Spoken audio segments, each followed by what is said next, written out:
I don't know what to say. I guess I'll say good win. I guess. They won. That's all that matters, I guess, at the end of the day. But really, really, really kind of like upsetting. Coming off a loss like you did against Washington at home on Monday Night Football. To come off that loss and how piss poor badly we played. Yeah, there were some bullshit calls from the refs. We get all that, yes. But to play as bad as we did then, right? And for now to think, okay, they're going to put it together. They're going to know what they have to do. They're going to Indianapolis. I get that. But the Colts are not that great of a team. They got the talent. They do. They got Jeff Saturday as a coach who was just on ESPN 2 weeks ago, right? Correct me if I'm wrong, right? As an analyst. Now he's a head coach. I'm like, we should go in there, prove who we are with our talent, and dominate. We should destroy them. And I know it's any given Sunday, and I know anything can happen. And, but we got the win. That's all I'm going to say.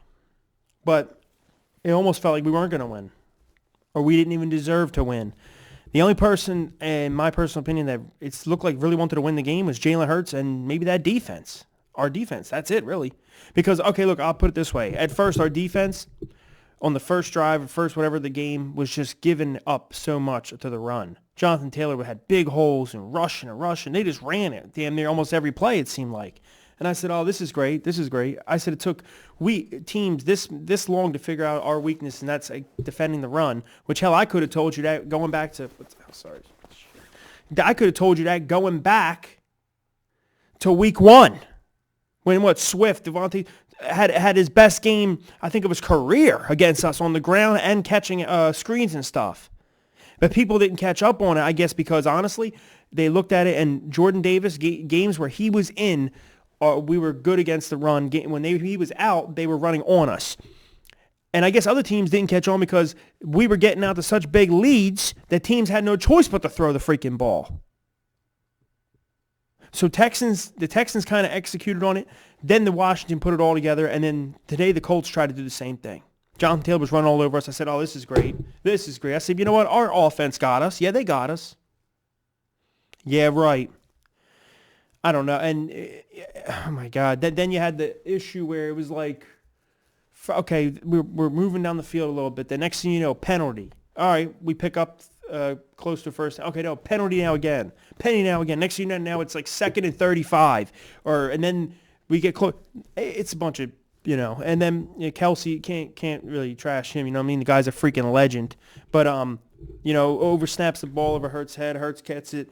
Thank God it wasn't worse than what it was. Then our defense strapped in and really played a really good game, held them to mainly just field goals, basically. I mean, and stops. But our offense couldn't do anything. And I don't just blame our offense and our players. I blame the coaches. I do, 100%. Shane Steichen is on the play caller, and we've been decent throughout the season, but it's so ridiculous that our identity is we're a run-first team, and that's how we should be, okay? Because that's how we did what we did last year. We turned the whole thing around when genius Nick Sirianni finally said, oh, yeah, we should run the ball. Yeah, you should have been doing it since the beginning of the season. Now we get all these shiny toys, A.J. Brown and this guy and that guy. Oh, let's pass. Then they decided to run later on. It's just whatever. Okay. Then we get the momentum by getting a fumble through Jonathan Taylor, which I was shocked by because usually refs already blow the whistle. They wouldn't let the running back just keep rushing with a pile of guys on him. So whatever, boom, fumble. Okay. Then we go on offense. Now it's our turn to take the momentum and take this game where it should be, where we're going to start whooping that ass on them. A.J. Brown fumbles the freaking football. So we went from, in all these weeks, right, we had the total of 3 turnovers on the season, 2 interceptions, 1 fumble from Jalen Hurts. To last week, 3 turnovers. Today, 2 turnovers. Hurts fumbled, A.J. Brown fumbled.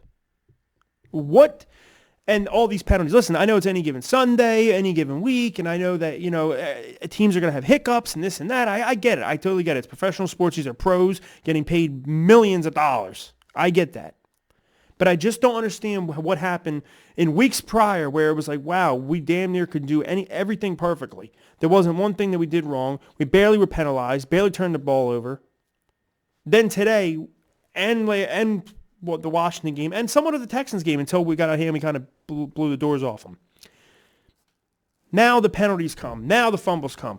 And you know what's so funny? It's now that it comes and it's November. Okay? November, December is the most important part of your schedule and of football for you to get hot and go on a streak and get into the playoffs and see if you could do something. And I said this back then, and I hate to say this because sitting here at, 9-1, I take it. I like it. But I said this before. Yeah, getting the 6-0, 7-0, 8-0, that's cool and all, but I'd rather be that team that has like a winning record, maybe drops a game here and there, but gets real hot when it matters most. Because I'm telling you, those are the teams that take it the distance. Now, trust me, don't get me wrong, there's been teams that, like Eagles, they went 13-3, won the Super Bowl. I get that. The Patriots all these years had big winning records and they won the Super Bowl. I get that. But for it to be November and December right now, that this is the big boys football. This is when everything's kind of on the line. And, I get it. We're number one in our division. We're not probably number one seed. Yeah, we are, blah, blah, blah. You get the deal. But still, you don't want to be just eking out wins by 1 point against the 3-5 Colts, or what are they, 3-5-1 or some jazz like that. And I know Washington's a divisional opponent, and that game should have never been what it was.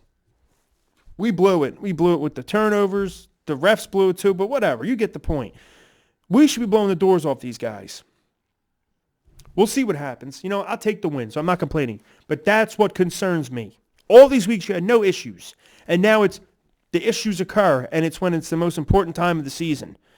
And these teams are hungry. And we have coming up. These guys are going, listen, we need wins as much as possible. We're trying to get into the playoffs. We could lose out right now, and we'll probably miss, but whatever. You get what I'm trying to say. We're in better position. I'm saying it wrong. We're in better position than most of these other teams are. Okay? So I'll take the win. It's cool. But they need to fix this up. They need to fix it fast. Whether it be defensive play calling and offensive play calling and the turnovers, all these issues that weren't there in these weeks prior are now there when it's kind of the most important time of the season to get hot and stay hot to get into that playoffs. So I'll take I'll take the win, but I just don't. There's certain things that were just like really pissing me off. I'm like, dude, this is a joke, right? This is a Philadelphia collapse as always. Is this what this is going to be? Dallas Goedert was a huge part of this offense, and we're missing him tremendously. You can tell today. Even on some plays, they said, man, Hurts is, if Dallas Goedert was out there was many times where Hurts was in the pocket for a long time.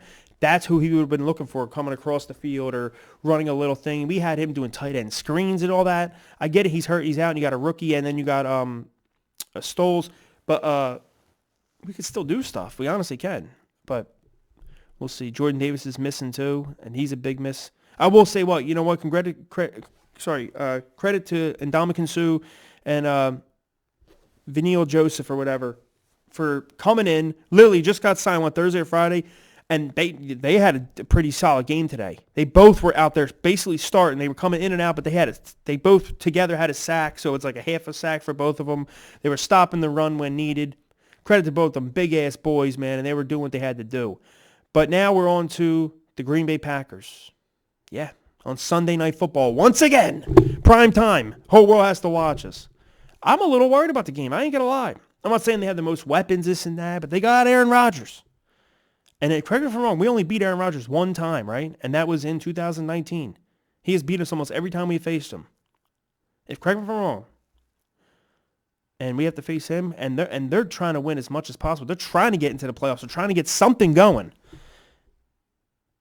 They're damn sure better than the Colts just because of Aaron Rodgers alone. I understand they have a losing record, and Rodgers isn't playing any way he can, but he can always pull that out of his hat. So I hope we strap up and get ready, because that game right there is a game where I could easily see us losing. The way we're playing right now, easily losing it.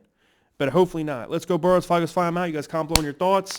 How do you feel? We'll take the win. 1 point win against the Colts. Okay, 17-16. But things need to be fixed, and fixed quickly. Let's go, Birds. I'm out. You guys comment below. Like I said, follow me on Twitter. You know the whole jazz. Go, Birds.